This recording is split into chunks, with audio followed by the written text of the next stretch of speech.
அடுத்த பதிகம் சுந்தரர் பதிகம்.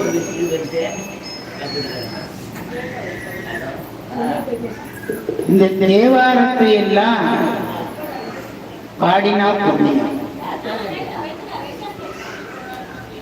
அப்படி பாட முடியல அப்படின்னு சொன்ன காதால கேட்டா புண்ணியம். ஆனா இன்னைக்கு தேவாரம் யாராவது எங்கேயாவது பாடினா இன்னைக்கு இருக்கிற மக்கள் யாரும் அந்த பக்கம் திரும்பி கூட பார்க்கறது இல்லை. மழைக்கு கூட ஒதுங்குவாங்க. ஆனா தேவாரம் பாடுற இடத்துல நிச்சயமா ஒதுங்க மாட்டாங்க. அதை விட மழையில நஞ்சிக்கிட்டே போயிடலாம் அப்படின்னு ஒரு வெறியோட போயிடுவாங்க. ஏன்னா இந்த தேவாரம் அப்படி அருளை வாரி வாரி கொடுக்கக்கூடிய ஒரு தேவாரம். எப்பயுமே நாம ஒரு பொருளை அடையணும்னு வேக வேகமா போவோம். ஆனா இறைவன் அந்த பொருளை நமக்கு அடைய விட மாட்டார். நமக்குன்னு ஒரு பொருளை வச்சிருப்ப, அந்த பொருளை நமக்கு தெரியாமையும் கொடுப்பார்.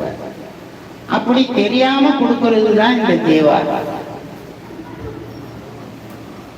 இந்த இல்லத்துல அம்மையார் அவர்கள் கேட்டாங்க, சாமி தேவாரம் பண்ணா சொர்க்கலோகத்துக்கு போலாமா அப்படின்னு. ஆனா எல்லா பாடல்களையும் சொல்றாங்க, இறைவனை வழிபட்டா இந்த லோகம் போலாம் அந்த லோகம் போலாம், எல்லா லோகத்திலையும் நாம ஜாலியா நிம்மதியா இன்பமா இருக்கலாம் அப்படின்னு தான் சொல்றாங்க. ஆனா சாமி என்ன செய்யறாரு, அதெல்லாம் கொஞ்ச நாள் உங்களுக்கு அனுபவிச்சுட்டு மீண்டும் ஒரு துன்பத்தை கொடுக்கும். ஆனா இந்த தேவாரம் என்னைக்குமே உங்களுக்கு இன்பத்தை கொடுக்கும் அப்படின்னு தான் இந்த தேவாரங்களை எல்லாம் நமக்கு கொடுத்திருக்கிறார். இப்படிப்பட்ட தேவாரத்தை இந்த இல்லத்துல நாம பாடுகின்ற போது இந்த இல்லத்திலே இருக்கக்கூடிய அத்தனை எதிர்மறை சக்திகள்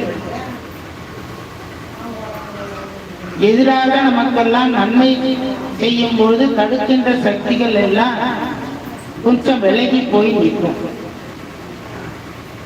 தலைக்கு மேல கட்டி வேற வழி இல்லை அப்படின்னு கை தூக்கிட்டோம்னா இந்த தேவாரம் பாடினா அந்த கட்டி தானாக விலகி போயிடும். அதுக்கு ஏதாவது சாமி ஒரு உபாயத்தை கொடுப்பார். அப்படிப்பட்ட தேவாரத்தை தான் நாம இன்னைக்கு ஐயாவுடைய அந்த பேரின்ப வீட்டிற்காக நாம